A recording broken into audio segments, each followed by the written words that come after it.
l'époque, effectuer de la télévision n'était pas pareil qu'aujourd'hui. Il fallait que les techniciens soient polyvalents puisqu'ils s'occupaient de la recherche, l'animation, la caméra, le montage et plus encore.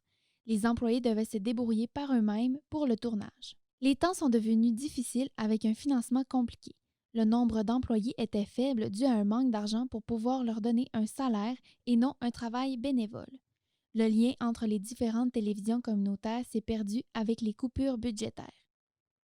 Les grandes télévisions délaissent les régions et coupent de plus en plus le financement, ce qui a fait que la plupart des télévisions communautaires n'ont pas survécu. Des gens passionnés se sont battus pour conserver le plus de télévisions communautaires possible, car les grandes chaînes ne renseignent pas les gens sur ce qui se passe dans leur petit patelin. C'est grâce à eux que 50 ans plus tard, la télévision communautaire existe toujours et qu'elle a pu s'épanouir et améliorer la qualité de son contenu avec les nouvelles technologies d'aujourd'hui, au point que plusieurs disent qu'elle n'a rien à envier aux grandes chaînes de télévision. Puis même des groupes, là, qui jouaient dans les salles à ce moment-là, comme les petits Leclerc d'Albanel. Oui. J'ai encore un bout de leur enregistrement musical. Ils ont joué à ce moment-là, si ma mémoire est bonne, Bleu, bleu, le ciel est bleu, bon, oui. ou Oh, mamie. En tout cas. Mais rappelons-nous que pendant l'automne, il y a eu, et vous avez appris à le faire, vous avez appris à filmer, à faire des montages, et puis à pouvoir les diffuser. C'est ça. Et, on s'est déplacé au pavillon, voilà. Au pavillon, oui. Mais c'était un annexe de l'école de Sainte-Marie. C'est ça. Que d'aucuns appelaient le poulailler. Mais rappelle-toi, c'est celui qui m'a marqué, une interview qui s'est menée avec des personnes âgées, tous des hommes. Ils étaient réunis dans la boutique chez monsieur Dion. Gertrude Dion. Gertrude Dion. Ouais. Ils étaient réunis là. Alors, 5 ou 6 bons vieux qui se racontent le bon vieux temps. Autour de la fournaise. Oui, et ça, puis ils fument la pipe, si je me souviens bien. Et ça, pour moi, ça m'a frappé. Ça montrait comment ces gens-là acceptaient de rentrer dans le cadre d'une affaire tout à fait neuve, une affaire que d'aucuns pouvaient appeler farfelue, mais d'inédit, d'inattendu.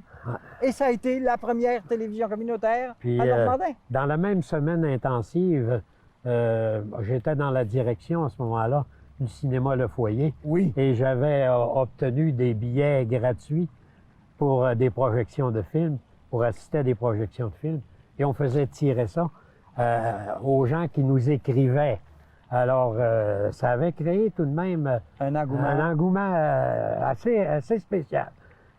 Pourquoi on avait fait ça? C'était justement pour voir jusqu'à quel point les gens pouvaient capter nos émissions et pouvaient être intéressés aussi. Alors, parlons de comment s'est étendue la télévision communautaire. Pendant la semaine intensive, je vois Christian Talbot de Chicoutimi qui arrive et qui vient examiner qu'est-ce qui se passe là. OK? Alors, il est venu 2 ou 3 fois observer, examiner, et de là est parti un groupe à Saint-Félicien avec le diffuseur qui a été les origines de Vidéotron, je pense. Dans ce temps-là, c'était Gagnon TV Service, si je me souviens bien. Et avec eux, ils ont monté l'idée et finalement un studio. Ils ont trouvé des équipements et ils se sont mis à faire eux aussi de la télévision communautaire. Et là, ils ont réussi ce qu'on n'a pas pu réussir. C'est que nous, on ne couvrait qu'à peine les 2 tiers de la population de Normandin avec le câble. Même pas 2 tiers. Parce que les rangs n'étaient pas couverts du tout. Et dans le village, c'était pas tout le monde non plus. Il y en avait plusieurs qui avaient leur antenne râteau, là. Hein? Ça. Bon. Alors, de sorte que Normandin avait de la misère à voir comment pourrait se développer, s'étendre et perdurer, alors qu'on jalousait déjà Saint-Félicien au cours de l'automne, qui, eux, avaient le tout Saint-Félicien câblé. Je pense que c'était 90 ou 92 %.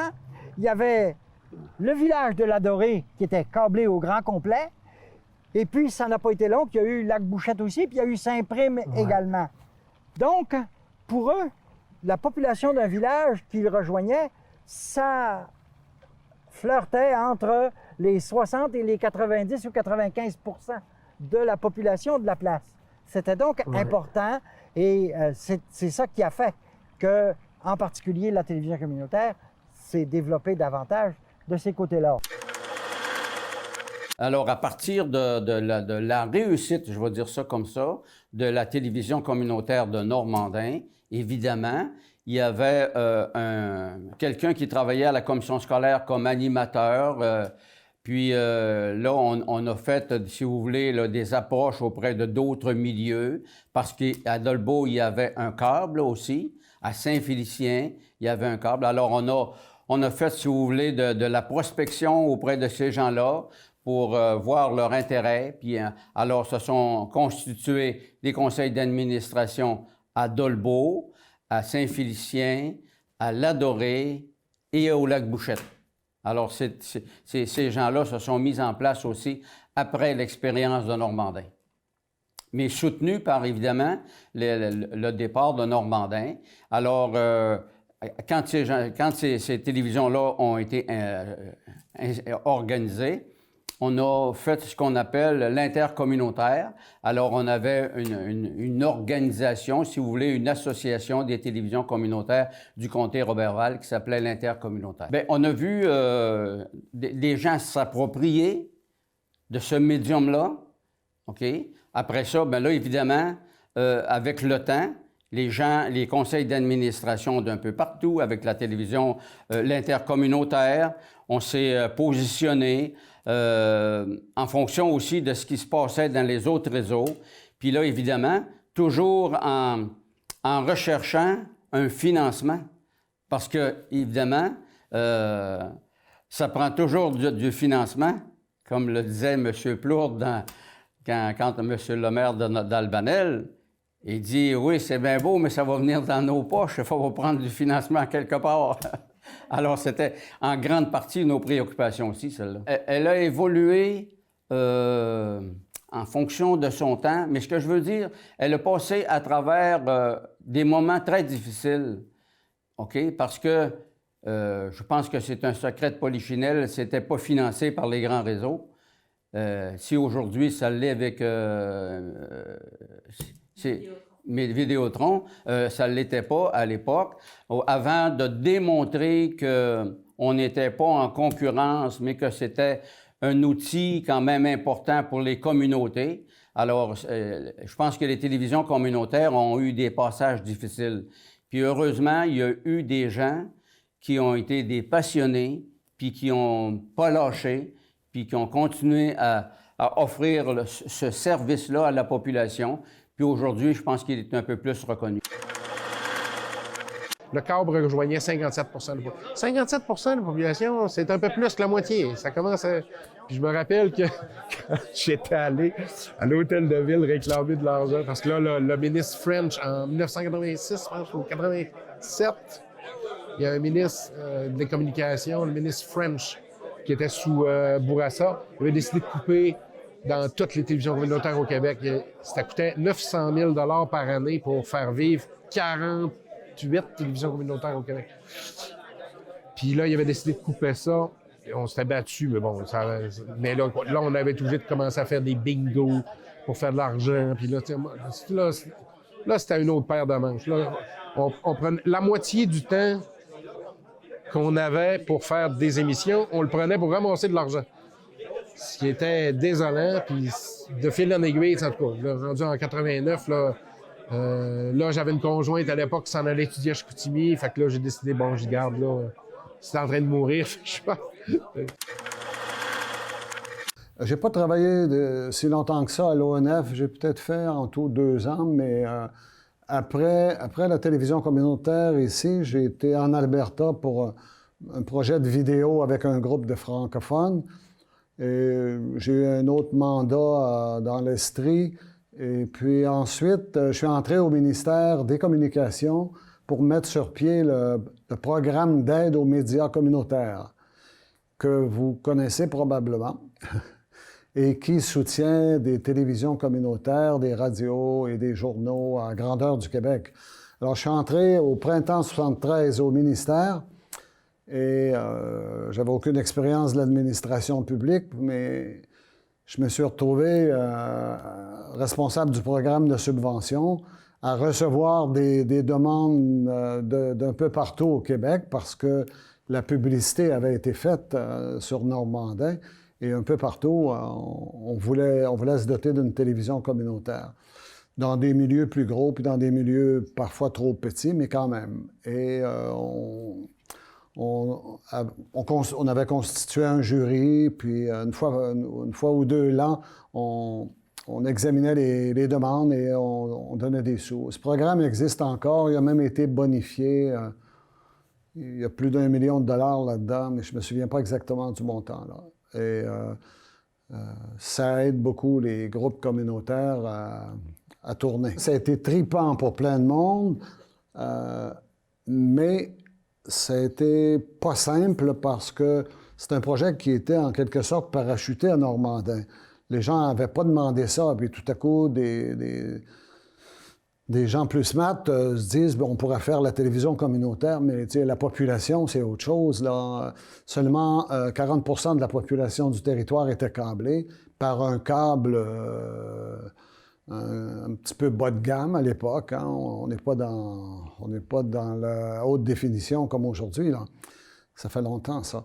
Et, mais ce à quoi a servi le plus Normandin, là, c'était d'être le laboratoire ou l'expérience qu'on a observée le plus et qui a attiré des journalistes et des intervenants de toutes sortes au Québec qui sont venus voir ce que c'était et puis qui sont partis en disant bon, on va essayer de faire quelque chose chez nous, mais pas tout à fait comme ça, mais comme ça, puis comme ça. Et chacun a adapté ces projets-là à sa mesure. Parce qu'il y en a eu des télévisions communautaires, je ne sais plus combien de douzaines, là, mais il y en avait. Maintenant, je pense qu'il y en a un peu partout, parce qu'il y a des systèmes de câbles un peu partout. Hein. On reçoit la télévision par câble. Sauf chez moi, je suis avec une soucoupe de Bell Express Vue parce que je suis dans le milieu rural.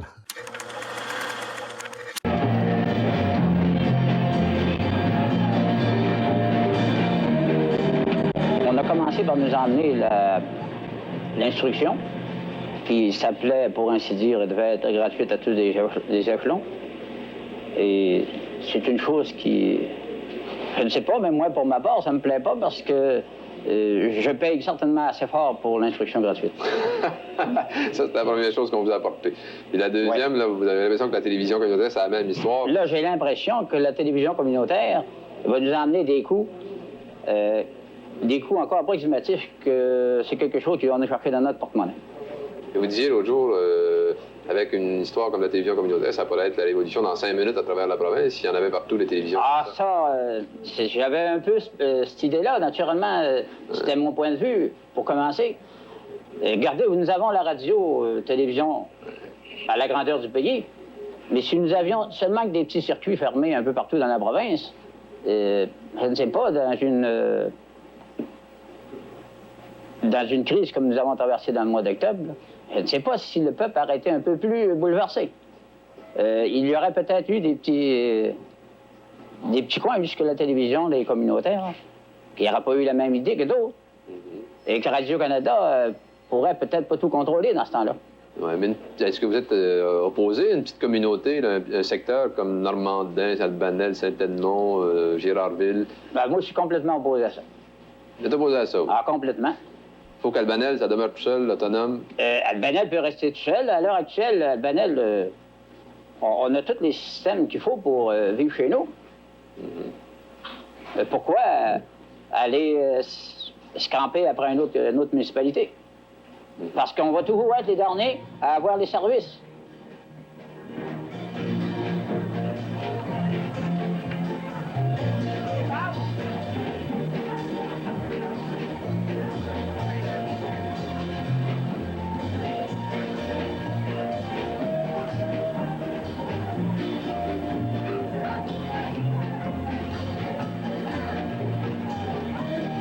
disons qu'avec la télévision communautaire au village, c'est pas mal plus proche que Jonquière, que CKRL Jonquière, ou CJBM Chicoutimi. Ça va être un peu plus votre télévision à vous. Ça va être un peu plus notre télévision à nous.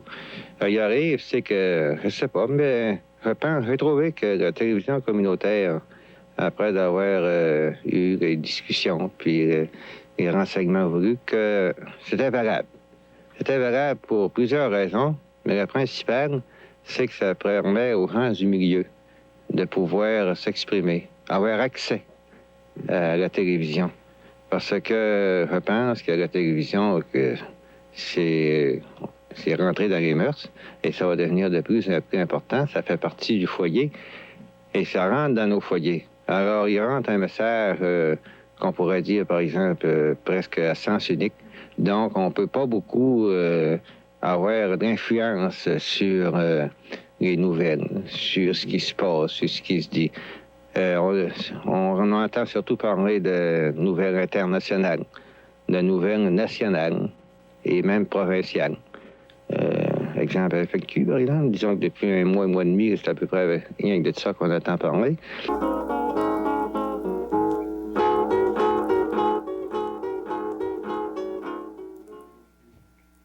Eh oui, mesdames et messieurs, c'est maintenant l'heure de notre courrier concours. C'est même l'heure du tirage de notre courrier concours. Comme vous pourrez le constater, et d'ailleurs je montre le contenu présentement de la boîte, nous avons reçu au-delà de 100 lettres et pour 3 jours de concours, nous trouvons que c'est très valable. La population a donc répondu à notre appel. Nous en sommes très fiers. Nous vous en remercions. Les questions qu'on vous posait étaient très faciles. C'est pour ça que la majorité des gens ont cru bon de participer. Nous allons tirer 15 lettres. Nous allons avoir 15 gagnants. En tout premier lieu, les 5 premières lettres que nous tirerons, les signataires se mériteront 2 billets d'admission au cinéma Le Foyer de Normandin. Alors, nous allons commencer immédiatement. Nous allons vérifier si les réponses sont exactes. J'ai une première lettre.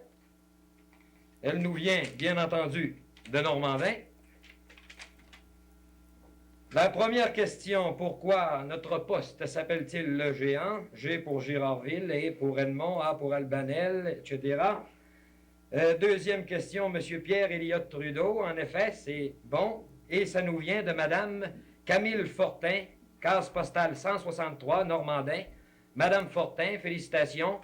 2 billets d'admission au cinéma Le Foyer de Normandin pour un prochain spectacle. Je pige présentement une seconde lettre. Nous vient toujours de Normandin. La première réponse, Girardville, Saint-Edmond-Albanel, Normandin, Saint-Thomas et Pierre Elliott Trudeau. Ça nous vient de M. Isidore Guillemette, 580 Saint-Cyril, Normandin. M. Guillemette, lui aussi, se mérite 2 billets d'admission au cinéma Le Foyer. Une troisième lettre. La première réponse est exacte, Girardville, Saint-Edmond, Albanel, etc. La deuxième réponse également, M. Pierre Elliott Trudeau, et ça nous vient de Mme Gilbert Bouchard, 284 Saint-Cyril, Normandin. Mme Bouchard se mérite elle aussi 2 billets d'admission au cinéma Le Foyer de Normandin. En gros, la télé évolue parce qu'elle améliore ses techniques, elle améliore son matériel, mais la base même de la télé est restée la même depuis le début. C'est informer la population de ce qui se passe ici, dans notre petit patelin, parce qu'on ne peut pas se fier sur les grands centres pour nous dire ce qui se passe chez nous, ça ne les intéresse pas. Donc, oui, ça évolue, mais en même temps, la TV communautaire, ça reste pareil, la base est pareille et il faut que ça reste pareil. On a commencé à parler de l'autoroute de l'information. L'autoroute de l'information, c'est l'ancêtre de l'Internet. OK? Puis l'autoroute de l'information, on nous disait « Ah, ça va être super parce qu'on va pouvoir l'utiliser, on va pouvoir communiquer, on va pouvoir échanger. » Mais on s'est aperçu que oui, on peut communiquer avec le monde, mais il reste que la partie des enjeux régionaux, des enjeux locaux, tant au niveau social, économique qu'autres, n'ont pas été traités par les médias traditionnels comme la télévision, parce qu'on a assisté à des concentrations de presse comme TVA qui a acheté CJPM Télévision, Vidéotron qui a acheté les câbleaux. Et là, on s'est ramassé avec une concentration au niveau des décisions, puis au niveau de la presse, au niveau éditorial, des décisions qui se prenaient à Montréal, au niveau du choix des contenus. Et c'est là qu'on a délaissé les régions.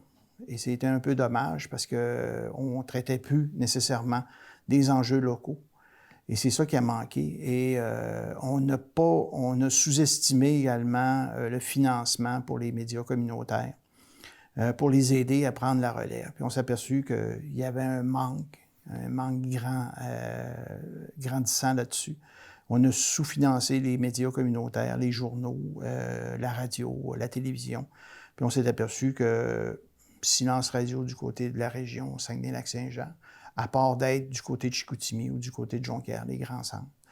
Alma était peu couvert, le Roberval était peu couvert, possiblement par des médias nationaux comme Radio-Canada, mais moindrement qu'on a eu des coupures du côté de Radio-Canada. Première chose qu'ils ont fermé, c'est le bureau à Roberval. La deuxième chose qu'ils ont faite, c'est fermer le bureau à Alma. Fait que c'est pour ça qu'on s'est aperçu que l'information, c'était devenu maintenant une décision plus des grands centres. Les premières années de la télévision communautaire, là, en tout cas, ben, on parle, hein, on sait que ça vient du Lac-Saint-Jean, ça vient même de Normandin, là, l'origine de la télévision communautaire. Les premières années, c'est du noir et blanc, carrément. C'est des bobines avec un magnétoscope, puis des bobines, puis là, il faut que tu passes ton ruban là-dedans. Puis en tout cas, c'est vraiment, là, le ruban est comme à l'air libre. Après ça, l'avenue des cassettes, ça a aidé beaucoup, parce que là, le ruban était comme plus protégé, tout ça. Là, on a passé à la couleur. Puis là, ben moi, je pense que la plus grosse évolution qu'il y a eu, là, elle s'est faite comme pour nous autres, en tout cas pour la télévision communautaire en 2012, quand le HD est arrivé. Puis ça a le fait qu'à un moment donné, il a fallu comme aussi se donner un coup de fouette puis de dire, t'as peu, là, il ne faut plus faire comme on faisait avant. Il faut s'améliorer dans le contenu, dans la façon de filmer, dans la façon de faire, dans la façon de monter. Puis il a fallu vraiment upgrader là, notre façon de travailler. Parce qu'avant, on dirait qu'on se disait, ben regarde, on a une émission d'une demi-heure à faire, on s'assoit là avec une personne en studio, puis on parle pendant une demi-heure, puis ça fait. T'sais. Mais on dirait qu'après ça, le HD a fait qu'il a fallu vraiment aller plus loin dans le montage, puis dynamiser tout ça. Puis en tout cas, c'est le HD vraiment qui a été le plus gros step, selon moi, dans l'évolution de la télévision communautaire. Alors, la première série de questions, c'est des questions d'équipe avec consultation et droit de réplique. À ce moment-là, on a 10 secondes de réflexion et le capitaine nous donne la réponse. Bien compris? Alors, on part avec l'équipe numéro 1. Comment qualifie-t-on un animal qui veille et chasse la nuit, comme par exemple le hibou? Alors, 10 secondes. Comment qualifie-t-on un animal qui veille et chasse la nuit, par exemple, comme un hibou?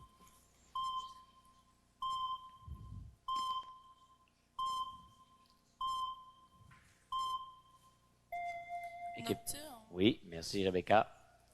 C'est nocturne, la bonne réponse. Pour l'équipe numéro 2, que sont les cumulus et les cirrus? 10 secondes. Que sont les cumulus et les cirrus?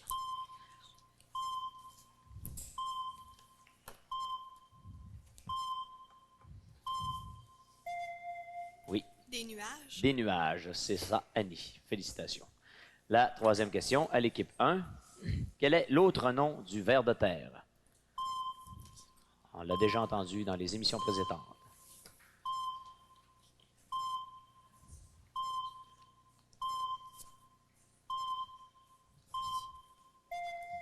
Alors, Rebecca, pas de souvenance. Droit de réplique à l'équipe numéro 1. Lombric. Oui, c'est ça. C'est David, c'est ça? Merci David. Lombric. Le point va à l'autre équipe. Les 10 points, pardon. Alors, l'équipe numéro 2, toujours avec Saint-Michel de Mistassini. Quel est le nom fréquemment utilisé pour le tamia rayé? Le nom utilisé pour le tamia rayé.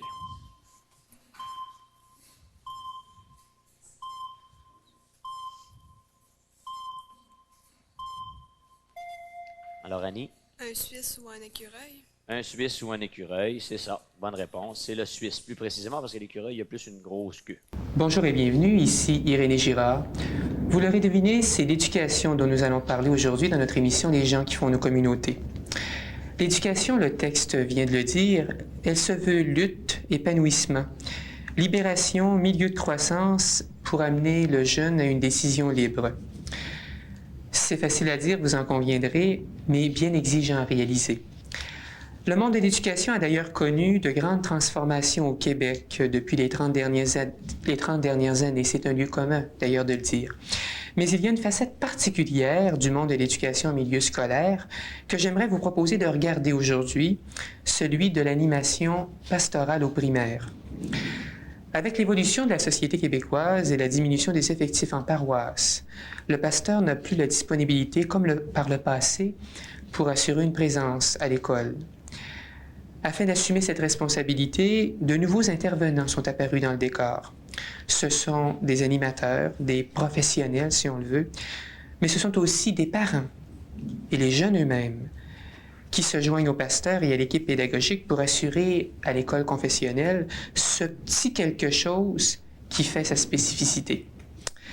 Alors, j'accueille aujourd'hui, avec grand plaisir pour vous, 2 de ces intervenants qui ont eu l'amabilité de venir nous partager leur expérience et je vous les présente à l'instant. Alors, j'ai d'abord ici Diane Villeneuve. Bonjour. Bonjour Diane. Et Jacques Boivin. Bonjour. Bonjour. C'est bien agréable de vous recevoir et d'aborder avec vous un sujet aussi intéressant que celui de l'animation pastorale au primaire. Mais d'abord, comme je le fais d'habitude, j'aimerais vous laisser vous-même vous présenter. Diane, parle-nous de toi. Moi, je demeure à Saint-Prime depuis 15 ans. Je suis mère de 4 enfants d'âge scolaire. Je travaille depuis 6 ans au sein du service de pastoral du baptême à Saint-Prime.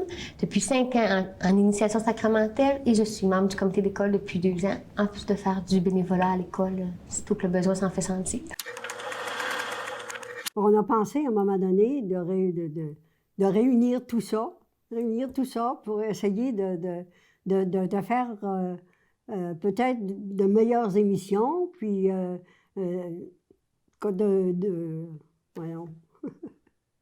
de meilleures émissions, puis de partager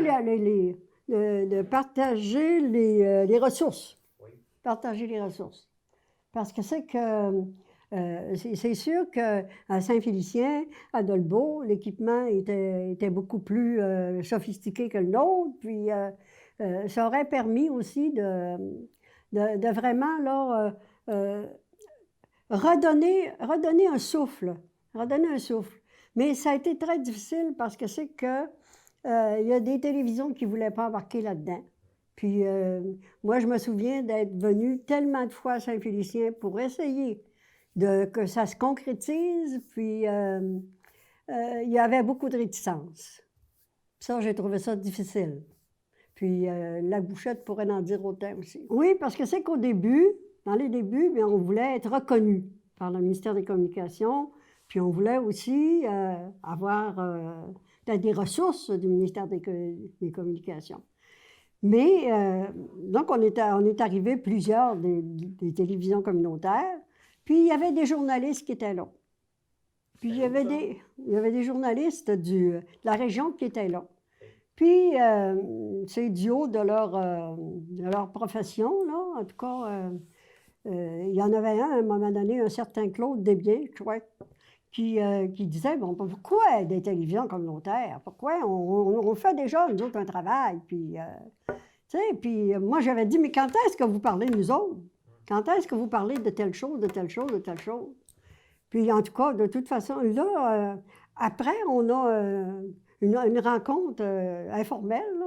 Puis, monsieur le ministre, il m'a dit, madame, il dit, vous avez défendu les télévisions communautaires.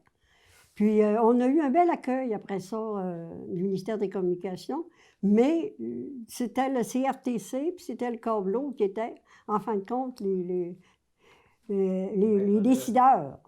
Les décideurs. C'est pour ça qu'à un moment donné, on a décidé que la télévision communautaire, c'était C'était une expérience, je ne sais pas si c'est parce qu'ils pensaient que ça n'avait pas été assez efficace ou je ne sais pas quoi, là, mais on sait, nous autres, comment c'est que ça a été bon pour nos milieux. Je peux donner l'exemple là, quand il y a eu la fermeture de notre usine de siège. Bon, bien, pendant cette période-là, bien, on a fait beaucoup pour informer les gens où c'en était, pourquoi est-ce que c'est que ça avait fermé, puis on réunissait des gens aussi pour se parler, puis pour se dire ce que c'est qu'on pourrait faire ensemble. Là. Parce que c'est qu'il est sorti des projets de services budgétaires populaires, que les gens prêtaient de l'argent, puis ceux qui en avaient besoin, bien, on pouvait leur prêter. Ça a duré quelques années, mais il reste que pendant ce temps-là, ça a rendu service. C'est de là aussi qu'on a organisé la guignolée. Puis, depuis ce temps-là, la guignolée, ça existe, puis ça procure des argents pour ceux qui sont dans le besoin. Ouais, ben, l'importance de la polyvalence, à cette époque-là, c'était incontournable. Moi, je pense que c'était incontournable dans le sens que... en tout cas, moi, ça me donnait un avantage parce que je pense à mes techniciens qui étaient des gens qui travaillaient très bien. Eux autres, si je les avais pas eus, probablement que mes documents n'auraient jamais été si bien finis. Mais par rapport à l'idée, comment faire les enchaînements, écrire des textes, ça, c'est sûr que là, c'était moi. Là, c'était moi, là, j'y allais, puis je me rends compte comment ça a pu me forger par rapport au journalisme. Là. Je faisais des éditoriaux, mais je faisais aussi une chronique, entre autres, humoristique, satirique, très politique, où bon personnage, puis le personnage apparaissait à la télévision. Là. Il s'appelait Yéti Grêleux. Il était vraiment... Puis j'étais grêleux. Tu sais, quand on dit grêlé, là je grêlais après le monde, puis j'étais... comment je dirais, là... Vous le verriez, là, vous diriez Michel Barrette. Le même... C'était exactement la même chose avant IA. IA n'existait pas, là. Moi, je l'ai inventé, ce personnage-là. D'après moi, il avait dû me voir à la télévision communautaire, puis il m'a copié. Michel Barrette me droit des doigts d'auteur. Mais c'est ça, la polyvalence, c'était incontournable. Sinon, parce que moi, je me rappelle, à l'époque, quand je suis arrivé, là, c'est ça, la madame qui était là, était seule, elle partait à la télévision, puis elle s'assoyait dans sa chaise en espérant qu'elle était bien cadrée pour faire son bulletin de nouvelles. Fait que là, tu assistais à tout, puis c'était tout. C'était vraiment dommage, c'était triste un peu. Puis quand je suis arrivé, bien déjà, OK, là, à deux, on faisait des choses. Puis moi, j'avais plus de trucs. Alors, c'est pour ça qu'à un moment donné, quand on avait des fonds, OK, on engage un Claude. Puis comme je te dis, à un moment donné, c'est ça, début des années 80, 2 techniciens avec moi. Ouais. Puis là, mais cette polyvalence-là, comment je dirais, c'est la même chose qui, moi, me suivit après. Parce que quand j'ai été engagé au cégep, c'était la même chose. Dans le sens, on m'engageait parce que j'avais ma maîtrise en littérature. Mais on aurait dit que tout le monde voyait l'ancien homme de théâtre. Puis il disait, ah, lui, il va pouvoir faire la job. Puis je l'ai fait pendant 27 ans. Ah oui, c'est sûr que la télévision communautaire, par rapport aux jeunes, même après nous, moi, après nous, j'ai vu souvent, soit mes frères ou des gens du village qui me parlaient, t'as-tu vu ce qui se passe à la télévision? T'as-tu vu les flots qui sont là? Puis tu sais, c'était toujours très, très, très, très inventif, là, les affaires de proportion. Là, tout le monde, on aimait ça, là, parce que c'était un jeu. Hein? C'est un terrain de jeu, un plateau de tournage, c'est un terrain de jeu. C'est sûr qu'il y a des choses très communautaires, très socio-politiques, etc., puis que c'est intéressant aussi. Mais le fait qu'à un moment donné, nos boss, moi, comme je te dis, j'ai été technicien, puis à un moment donné, j'étais président de conseil d'administration, j'étais mon propre employé, puis c'était moi qui décidais le contenu, là, on fait tout, là, tu sais, là. Fait que j'ai toujours trouvé que oui, c'était une pépinière pour ça, puis malheureusement, parce que là, j'imagine, je ne sais pas, est-ce qu'elle existe encore? Non, hein? Non? Non, elle n'existe plus. Puis c'est ça, les dernières années, ben là, c'est ça. Il fallait qu'un jour, ça tombe entre de mauvaises mains, dirons-nous, puis là, tout s'éteint. Tant que ça reste du monde qui sont prêts à créer, puis dans le sens, moi, à l'époque où j'étais là, j'étais en friction quasiment constant avec les gens qui étaient là, parce que tu avais des gens qui avaient des idées politiques extrêmement conservatrices ou religieuses, puis moi, ben, plus athée que moi, tu meurs, tu sais. Fait que là, ça brassait assez raide, puis je me gênais pas pour dire ce que j'avais à dire, puis surtout dans le journal. Puis tu vois, j'avais autant de popularité que les affaires religieuses, dans le sens qu'on passait des sondages à tous les ans, tu sais. On s'occupait de savoir comment c'était, là. Puis c'était vraiment le show, c'est quand on faisait le Téléthon. Là. Je ne sais pas si tu comprends, Bernard, qu'à un moment donné, là tu es dans la salle, puis tout le monde te sourit, puis là, il te demande comment ça se fait que tu ne les reconnais pas. Tu sais, toi, tu rentres dans le foyer, mais les autres, ils pensent que toi, t'es vois. Tu sais, les madames, là, moi, là, j'étais rendu, là, je pouvais plus sortir à l'épicerie, là. Ah oui, j'aimais tant ça, votre émission, pis tout ça. Pis là, tu me reconnais pas, là? Non, je vous reconnais pas, là. Ça, c'est vraiment, tu sais, quand tu dis là, qu'à Montréal, il y a des comédiens qui se font agresser parce qu'ils jouent des rôles négatifs dans des téléromans, ben c'est ça la réalité. C'est qu'il y a du monde, là, le réel et la fiction, là, attention, c'est pas sûr, là. Moi, je pense que là, le gros changement, c'est que on avait des liens entre les télévisions communautaires du Lac-Saint-Jean, en tout cas au moins. Il y avait, à mon époque, il y avait La Dorée, on avait Saint-Félicien, il y avait Lac-Bouchette, Dolbeau-Mistassini. Alors, on était plusieurs et on se rencontrait souvent pour savoir ce que les gens faisaient, leurs bons coups, comme leurs difficultés, comment se financer, comment faire des trucs comme ça. Alors, on se rencontrait beaucoup, puis on se parlait et on s'échangeait des méthodes. Ça a été extrêmement riche, je crois, dans le domaine de la télévision communautaire. Je pense que ça, malheureusement, avec les restrictions budgétaires, les projets sont de plus en plus difficiles à obtenir. Puis je suis pas sûr que les élus n'ont pas vu un peu un danger dans tout ça. Ils avaient peur de ça. Parce que les gens commençaient à être un peu revendicateurs, là, puis à avoir des choses, puis on les éveillait pas mal. Là. Puis certains élus ont dit « Wow, là, calmons-les, là, parce que ça va devenir dangereux. » Alors, la meilleure chose qu'ils ont faite, ça a été commencer par fragmenter. Chacun est resté dans son affaire, et puis les subventions devenaient pratiquement impossibles à avoir, ça a disparu dans certains secteurs et c'est très dommage. Mais ça a fait quand même un cheminement, puis ça a secoué des gens, beaucoup.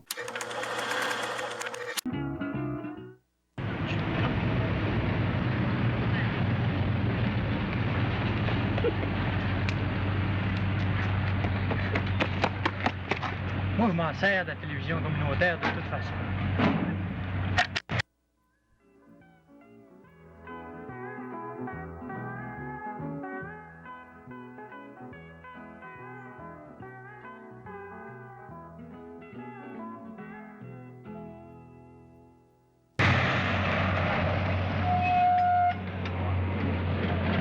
Moi, de toute façon, je m'en sers de la télévision communautaire.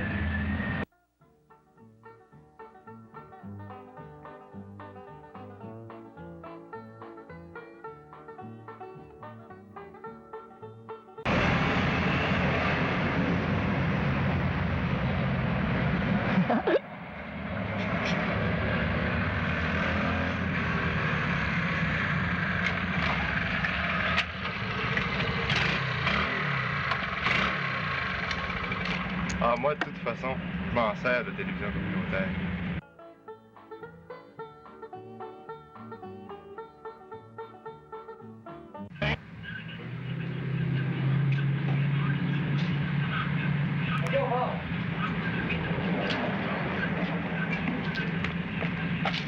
Hey, chef, tu t'en sers de la télé communautaire? Oui, je m'en sers. Ah, je l'avais dit que mon chef s'en sert de la télé communautaire.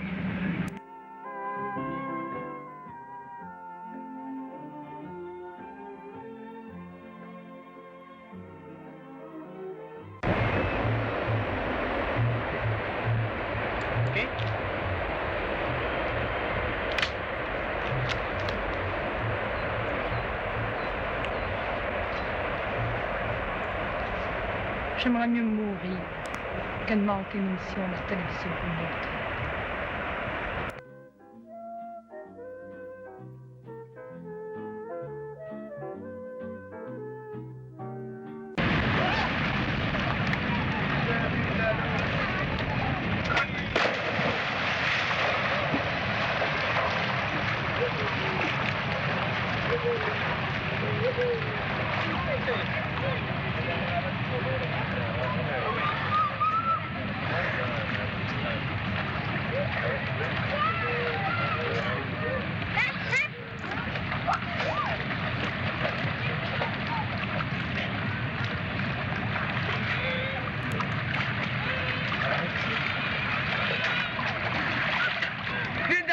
Je vais vous demander des communautaires.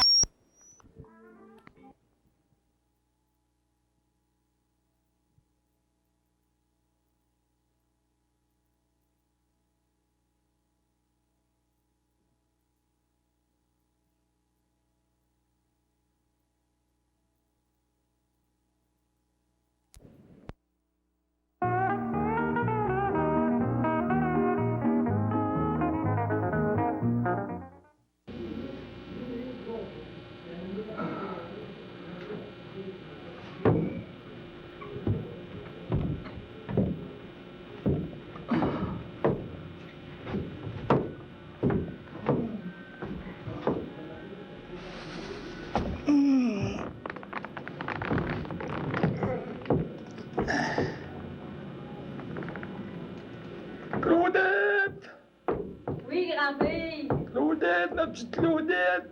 Oui, ce qu'il y a? Tu m'as pas prêté dessus mes lunettes! Tiens. Si, là. Ah, ben, OK, merci. Quoi faire, tes lunettes? Qu'est-ce que tu veux faire avec ça? C'est parce que vous voulez écouter ma télévision communautaire. Une dernière fois avant de mourir.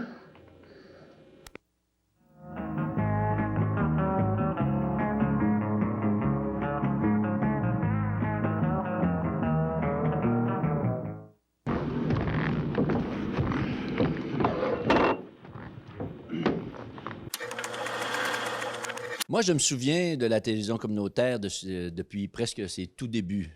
On parle de 50 ans. Je me souviens pas mal des premiers balbutiements. Et puis, il y a eu des époques difficiles pour la télévision communautaire. On a dû, entre autres, faire plusieurs campagnes de financement pour pouvoir maintenir ce média qu'on apprécie énormément. La preuve, c'est que 50 ans, puis ils sont encore là. On est encore là, c'est bien. Et une fois, on avait décidé de faire dans la Galerie des Érables une rencontre, une joute, entre le conseil de ville de Mistassini et le conseil de ville de Dolbeau, sous la forme une question, je ne me rappelle pas du quiz que c'était, mais on posait des questions à chacun des participants ou des participantes. Et puis moi, j'étais l'animateur de ce quiz-là, entre autres, et je me souviens, entre autres, d'une question que j'avais posée au maire Lupien, qui est aujourd'hui décédé. J'avais dit: Monsieur Lupien, avec quoi on mange son hot dog? Alors, M. Lupien avait dit ketchup moutarde? Non. Là, M. Gendron avait répondu salade mayonnaise? Non. Et tout bêtement, j'avais répondu: on mange son hot dog avec ses mains. Et voilà. Et j'avais fait de la split là, du fameux jeu dont je cherche le nom du gars. J'ai fait une split. Je suis resté au moins 3 semaines à avoir beaucoup de difficultés à marcher. Après ce fameux quiz, écoute, les locaux de la télévision communautaire à l'époque se retrouvaient en haut de l'hôtel de ville, où est aujourd'hui la salle des comités. Et puis, donc, je suis heureux d'entendre que la communauté tient encore à cet équipement extraordinaire, cet instrument de démocratie qui s'appelle la télévision communautaire. Et je suis heureux de leur souhaiter un bon 50e anniversaire et surtout d'avoir aidé d'une certaine manière à pouvoir garder la pérennité de cette télévision communautaire que nous aimons tellement. La télé a évolué beaucoup. Moi, j'ai assisté à la transition vers le numérique. À l'époque, c'était M. Ménard qui était directeur général, qui était président de la télé. M. Ménard avait de très grandes ambitions, c'était un visionnaire et il voulait le numérique et il a eu le numérique. M. Ménard, il fallait parfois le ramener sur terre, mais dans ses rêves les plus fous, il aura quand même eu raison parce que la télé locale de Dolbeau-Mistassini aura eu un équipement numérique avant les studios de Vidéotron à Chicoutimi, ce qui est quand même pas à négliger. Bien, disons que on pourrait qualifier peut-être au niveau technique les années de misère. Tu sais, c'était vraiment le début. On n'avait pas la technologie vraiment qu'il fallait. J'oubliais de dire tantôt qu'on était en noir et blanc à l'époque. On ne connaissait même pas la couleur. Fait qu'on n'avait pas de studio de montage exceptionnel. C'était juste des curseurs, un petit peu comme des curseurs de son, là, tu sais, qui étaient en même temps le curseur vidéo. Là. C'était très, très archaïque comme base. Aujourd'hui, en tout cas, la technologie s'est énormément améliorée. On peut travailler avec des plus petites caméras, on peut travailler avec des systèmes de mixage qui sont très, très faciles à opérer. Mais à l'époque, c'était très, très difficile de faire une bonne émission. Il fallait y mettre beaucoup, beaucoup de temps. Par exemple, je me souviens, j'avais fait un résumé de conseil de ville une fois qui avait duré 2h30, puis il fallait que je fasse 10 minutes. Bien, ça m'a pris 6 heures pour faire le montage. C'était très, très difficile à l'époque. Je peux vous dire que l'évolution, si je regarde la télévision communautaire il y a 50 ans et ce qu'elle est aujourd'hui, l'évolution a été fulgurante. J'ai juste à regarder votre équipement que vous avez ici, les studios, l'impact, parce que maintenant, quand nous avons des sélecteurs de programmes, dans tous les gens ont des sélecteurs de programmes à la télévision, maintenant on voit MaTV, et qu'est-ce qu'on voit à MaTV? On voit surtout la télévision communautaire de Dolbeau qui est très bien indiquée. Ensuite, le nom a changé. Au début, c'était Télé 2, c'est moi qui avais donné le nom de Télé 2. Maintenant, c'est rendu à Télévision du Haut-du-Lac, domaine des Grandes-Rivières, je crois, quelque chose comme ça. Le réseau des Grandes-Rivières. Donc, Au départ, c'est une très belle évolution, puis je pense que la télévision communautaire n'a pas fini d'avancer. J'espère que ça va continuer d'avancer, puis d'être encore plus impliqué dans le milieu, et régionalement aussi. Qu'on fasse connaître, comme je vous disais tantôt, régionalement, ce qu'on a dans notre coin de pays. Moi, ce que je retiens, c'est tout le professionnalisme apporté maintenant. Aujourd'hui, on travaille un peu plus, et non seulement un peu plus, mais beaucoup en équipe. C'est-à-dire que nous avons un caméraman, nous avons quelqu'un qui nous fait l'animation et quelqu'un qui fait les montages. Et ça nous fait en sorte qu'on a aujourd'hui une qualité d'image, de son et de qualité de reportage qui n'ont rien à envier, entre vous, à même les télévisions professionnelles. Alors, ça nous permet de faire en sorte que, oui, cette évolution-là, on est capable donc de présenter des émissions avec des contenus qui sont de chez nous et intéressants, mais des contenus où est-ce que la technologie et l'équipe qui les opère, faire en sorte qu'on a une qualité impressionnante, je pense, de ce qui se fait comme travail maintenant en télévision communautaire.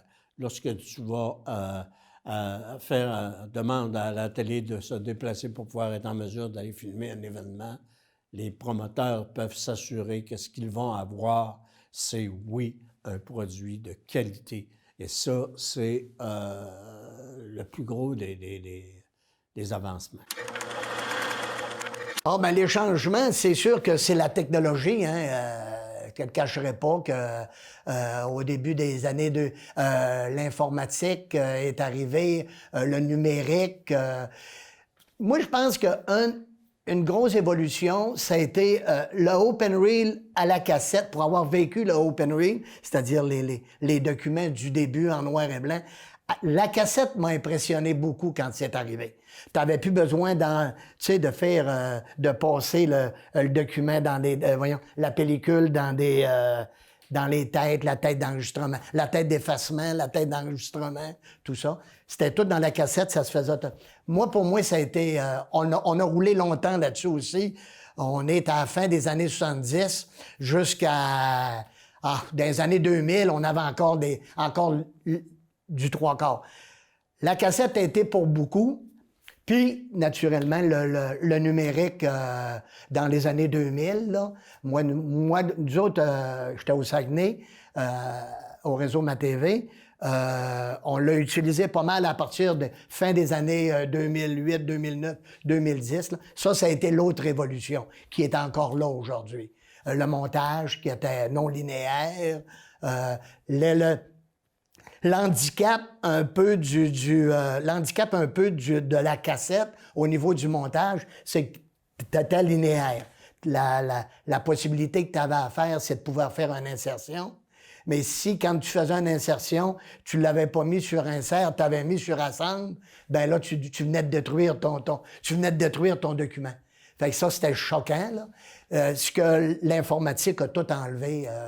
J'ai eu le bonheur de connaître le noir et blanc, la couleur, le trois quarts et le numérique. Personnellement, je me suis trouvé choyé là-dedans.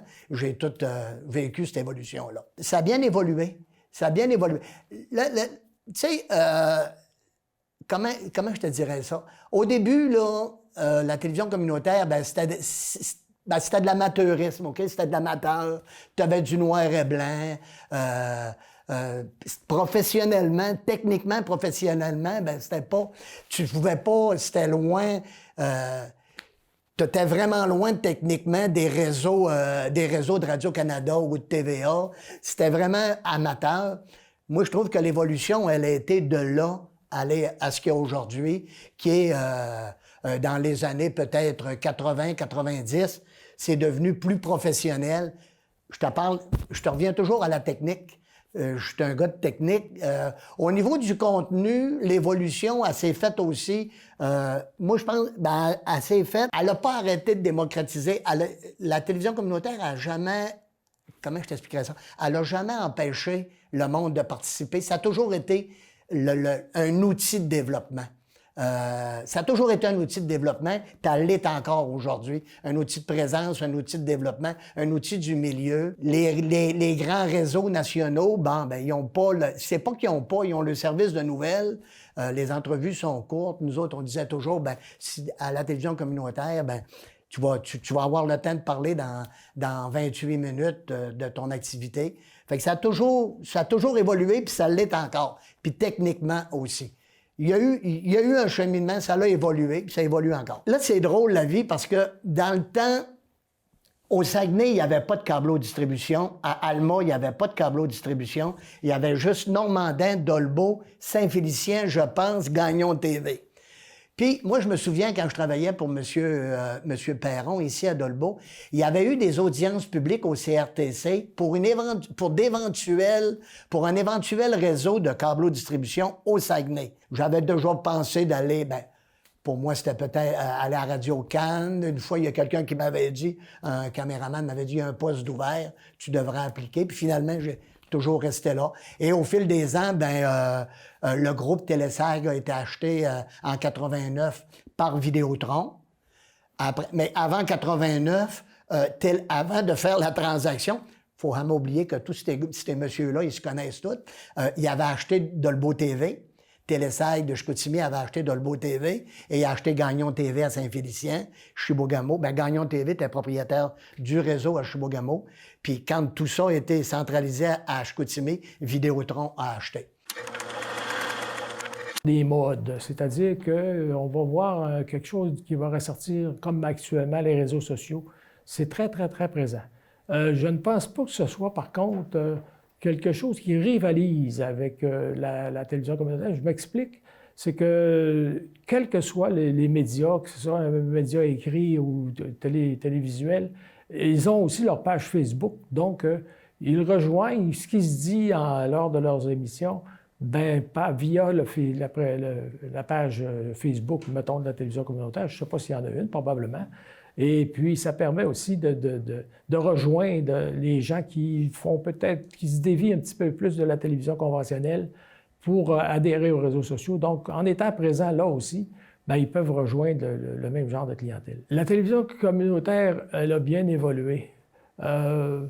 L'ouverture des locaux actuels et avec l'équipement sophistiqué, je vais employer un terme anglais, up-to-date, je pense que la télévision communautaire n'a rien à envier en 2020 à tout autre média.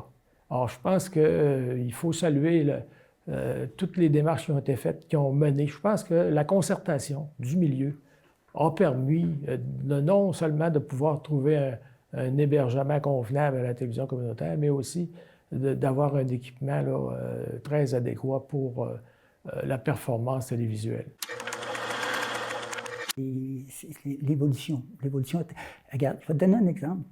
Quand j'avais 20 ans, puis que j'aurais voulu me partir une compagnie de télévision à moi, à l'époque, ça coûtait 1 million et demi. Aujourd'hui, un jeune voudrait se partir une compagnie de télévision pour produire, ça lui coûterait un ordinateur et une caméra. C'est à peu près, dans le gros luxe, 25 000 $. Alors, tu vois la différence au niveau de l'évolution des techniques, c'est qu'aujourd'hui, celui qui a du talent peut faire des émissions, réaliser d'excellentes émissions de télévision. Aujourd'hui, ce n'est pas la technique. C'est parce qu'autrefois, si tu voulais réaliser une émission de télévision, la technique te prenait à peu près 95 % de ton temps et 5 % pour enregistrer l'émission. Jusqu'aujourd'hui, c'est le contraire. Tu arrives avec ta caméra, clip, puis tout est installé, clip, ton éclairage est installé, tous tes micros. Ce qui fait que c'est le contraire aujourd'hui. Ça nécessite 90 % de talent puis 10 % de technique, à moins de faire des émissions hyper sophistiquées sur le plan technique. Mais ce que j'essaie de dire par là, c'est qu'on a aujourd'hui des possibilités absolument infinies au niveau de la créativité, ce qui rend la télévision communautaire quelque chose d'extrêmement, beaucoup plus facile qu'à une certaine époque. La qualité, on le voit, avant ça, tu sais, quand ça a débuté, là, c'était très limité, hein? Tandis qu'aujourd'hui, si tu regardes la télévision aujourd'hui, Bien là, tu sais pas, c'est comme si c'était à Radio-Canada. Tu sais, les émissions qui passent sur le Canal 9, là, c'est toutes des émissions de la télévision communautaire de la région ou jusqu'à Chicoutimi, on a des émissions. Conseil municipal de Chicoutimi. Alors, à ce moment-là, ça devient un peu régional. C'est que c'est pas parce qu'on est du communautaire qu'on se doit de faire des produits broche à foin. Ça fait que la qualité est importante. Ça fait que si on veut produire des émissions, bien, on se doit de produire des émissions de qualité. Ça veut dire qu'on est en amélioration continue à travers les années, mais on veut pas jamais baisser nos standards. On aime mieux peut-être en faire moins, mais conserver le standard de qualité. C'est pas parce qu'on est une télé communautaire qu'on ne fait pas des produits qui sont de qualité. Ça fait que ça, pour nous, ici, c'est vraiment une valeur qui est importante pour nous, ici. Ça fait que... Et c'est une valeur qui est non négociable.